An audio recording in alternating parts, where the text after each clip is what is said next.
Homiladorlikda basseynga cho'milishdan ko'pchilik qo'rqishadi. Homiladorlikda basseynga cho'milish siz o'ylaganchalik unaqa qo'rqinchli jarayon emas. Homiladorlik vaqtida basseynga cho'milish foydali hisoblanadi. Ya'ni bel va oyoqdagi og'riqlarni kamaytiradi.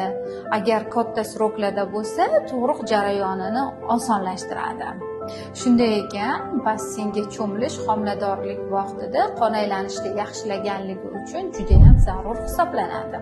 Albatta, gigiyena qoidalariga rioya qilmasa agar, basseynning zararli tomonlaridan bittasi suv iflosligi hisobiga молочница deymiz, ya'ni o'sha zamburug' kasalliklari rivojlanishi mumkin, ya'ni homilador ayollarda bu o'sha bolani suvni xiralashlariga, ya'ni bolani suvni ko'payishiga, shunday holatlarga infeksiyadek olib kelishi mumkin.